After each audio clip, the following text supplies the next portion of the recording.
Hello student, स्वागत है आप सभी का हमारे यूट्यूब चैनल में। दोस्तों, आज के वीडियो बीए सेकेंड ईयर वालों के लिए है जिन्होंने राजनीति विज्ञान यानी कि पॉलिटिकल साइंस लिया है।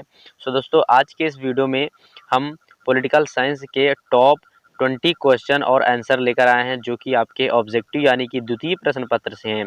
दोस्तों, अगर आप ये क्वेश्चन और आंसर एंड तक देख लेते हैं तो गाइस आई होप आपको एग्जाम में इनसे काफ़ी ज़्यादा हेल्प मिलने वाली है। और ये जो मैं क्वेश्चन और उनके आंसर बताने जा रहा हूँ ये आपके प्रीवियस ईयर यानी कि लास्ट ईयर में काफ़ी बार पूछे गए हैं और इस बार भी ज़रूर पूछे जाएंगे, इसलिए आप ये वीडियो लास्ट तक ज़रूर देख लें। आप यहाँ पे देख सकते हैं सबसे ऊपर लिखा है कि निम्नलिखित में प्रत्येक प्रश्न के उत्तर के लिए 4 विकल्प दिए गए हैं जिनमें केवल एक सही है, सही विकल्प चुनिए।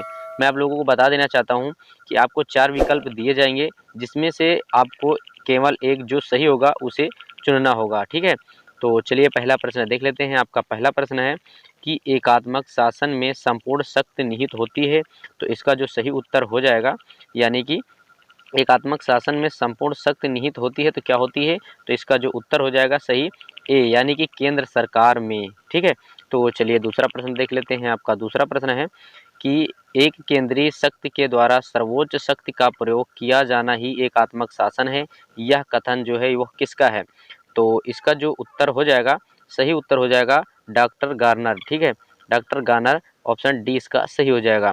तो चलिए तीसरा प्रश्न देख लेते हैं। आपका तीसरा प्रश्न है कि एकात्मक राज्य वह है जिसमें शासन सत्ता एवं शक्ति एक केंद्र में निहित रहती है और जिनकी इच्छा एवं अधिकार समस्त क्षेत्र पर कानून सर्वशक्तिमान होते हैं, यह कथन है यानी कि यह कथन किसका है, तो इसका जो सही उत्तर हो जाएगा ऑप्शन सी सही हो जाएगा। ठीक है, डॉक्टर फाइनर। ठीक है, तो चलिए अगला प्रश्न देख लेते हैं। आपका अगला प्रश्न है जो कि 4 नंबर का है कि एकात्मक शासन व्यवस्था में राज्यों की शक्तियों को कौन प्रदान करता है, तो इसका सही उत्तर हो जाएगा ऑप्शन नंबर सी सही हो जाएगा। ठीक है, परंपराएं। तो चलिए अगला प्रश्न देख लेते हैं जो कि आपका 5 नंबर का है कि किस शासन प्रणाली में इकाइयों के पास कोई संवैधानिक अधिकार नहीं होता है, तो इसका जो सही उत्तर हो जाएगा एकात्मक। ठीक है, एकात्मक मतलब एकात्मक शासन प्रणाली में इकाइयों के पास कोई संवैधानिक अधिकार नहीं होता है। तो चलिए अगला प्रश्न देख लेते हैं। आपका अगला प्रश्न है कि विश्व के किन देशों में एकात्मक शासन पद्धति को अपनाया गया है,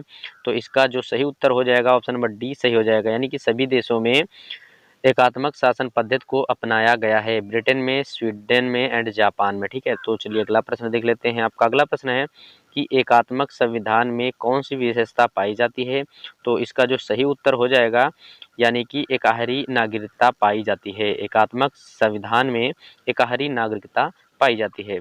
तो चलिए अगला प्रश्न देख लेते हैं। आपका अगला प्रश्न है 8 नंबर का कि किस शासन व्यवस्था में स्थानीय सरकारों का स्वरूप तथा शक्तियों केंद्रीय सरकार की इच्छा पर निर्भर होती है, तो इसका जो उत्तर हो जाएगा ऑप्शन नंबर बी सही हो जाएगा एकात्मक। ठीक है, तो चलिए अगला प्रश्न देख लेते हैं। आपका अगला प्रश्न है कि एकात्मक राज्य में सामान्यतया कैसी नागरिकता पाई जाती है, तो इसका जो सही उत्तर हो जाएगा ऑप्शन नंबर ए सही हो जाएगा। ठीक है, तो चलिए अगला प्रश्न देख लेते हैं। आपका अगला प्रश्न है कि किस तत्व के कारण एकात्मक शासन व्यवस्था में नागरिकों में राष्ट्रीय चरित्र का विकास होता है, तो इसका जो सही उत्तर हो जाएगा एकहरी नागरिकता। ठीक है, तो चलिए अगला प्रश्न देख लेते हैं। आपका अगला प्रश्न है जो कि 11 नंबर का है कि एकात्मक शासन के मुख्य गुण क्या हैं, तो इसका राइट आंसर हो जाएगा ऑप्शन नंबर डी उपयुक्त सभी।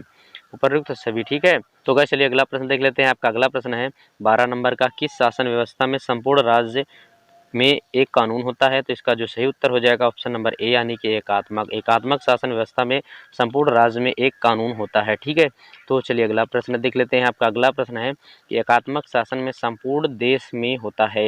एकात्मक शासन में जो संपूर्ण देश में होता है तो क्या होता है, इसका जो राइट आंसर हो जाएगा ऑप्शन नंबर डी यानी कि उपयुक्त सभी। उपयुक्त सभी मतलब हो जाएगा एकात्मक शासन में होता है एक कानून, क्रियान्वयन एवं व्यवस्था एवं समान न्याय व्यवस्था। ठीक है, तो चलिए अगला प्रश्न देख लेते हैं। आपका अगला प्रश्न है जो कि 14 नंबर का है कि राष्ट्रीय एकता के लिए कौन सी शासन व्यवस्था उपयुक्त साबित होती है, तो इसका जो राइट आंसर हो जाएगा ऑप्शन नंबर ए यानी कि एकात्मक। ठीक है, तो चलिए अगला प्रश्न देख लेते हैं। आपका अगला प्रश्न है कि युद्ध, आर्थिक संकट तथा अन्य असाधारण परिस्थितियों के लिए कौन सी शासन व्यवस्था सर्वाधिक उपयुक्त है? तो इसका जो आंसर सही हो जाएगा ऑप्शन नंबर सी, यानी कि एकात्मक। ठीक है, तो चलिए अगला प्रश्न देख लेते हैं। आपका अगला प्रश्न है कि एकात्मक शासन व्यवस्था सर्वाधिक उपयुक्त होती है। ऑप्शन इसका सही हो जाएगा ए, यानी कि छोटे राज्यों के लिए एकात्मक शासन व्यवस्था सर्वाधिक उपयुक्त होती है। तो गाइस चलिए अगला प्रश्न देख लेते हैं। आपका अगला प्रश्न है जो कि 17 नंबर का है कि कौन सी शासन व्यवस्था मितव्ययी होती है? तो इसका जो राइट आंसर हो जाएगा ऑप्शन नंबर ए, यानी कि एकात्मक। एकात्मक ऐसी शासन व्यवस्था है जो मितव्ययी होती है। ठीक है, तो चलिए अगला प्रश्न देख लेते हैं। आपका अगला प्रश्न है जो कि आपका 18 नंबर का है कि किस शासन व्यवस्था में केंद्रीय सरकार अत्यधिक शक्तिशाली होती है? तो इसका आंसर सही हो जाएगा ऑप्शन नंबर डी, यानी कि एकात्मक। ओके, एकात्मक शासन व्यवस्था में केंद्रीय सरकार अत्यधिक शक्तिशाली होती है। तो चलिए अगला प्रश्न देख लेते हैं। आपका अगला प्रश्न है जो कि 19 नंबर का है कि एकात्मक शासन के मुख्य दोष हैं। तो इसका जो सही उत्तर हो जाएगा ऑप्शन नंबर डी, उपर्युक्त सभी। ओके, तो चलिए अगला प्रश्न देख लेते हैं। आपका अगला प्रश्न है 20 नंबर का कि कौन सी शासन प्रणाली बड़े राज्यों के लिए अनुपयुक्त होती है? तो इसका जो सही उत्तर हो जाएगा ऑप्शन नंबर ए, यानी कि एकात्मक।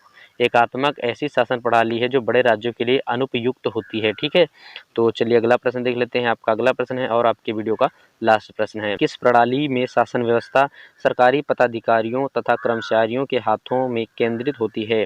तो इसका जो सही उत्तर हो जाएगा ऑप्शन नंबर बी सही हो जाएगा कि एकात्मक प्रणाली में शासन व्यवस्था सरकारी पदाधिकारियों तथा कर्मचारियों के हाथों में केंद्रित होती है। ठीक है, बस अगर आपको इस वीडियो से थोड़ा सा भी नॉलेज मिला है तो वीडियो को लाइक करें और ऐसे ही एजुकेशन से रिलेटेड वीडियो देखने के लिए हमारे चैनल को जरूर सब्सक्राइब करें, क्योंकि मैं ऐसी ही बीए से रिलेटेड वीडियो इस चैनल पर डेली अपलोड करता रहता हूँ। सो गाइस मिलते हैं नेक्स्ट वीडियो में, तब तक के लिए बाय, टेक केयर।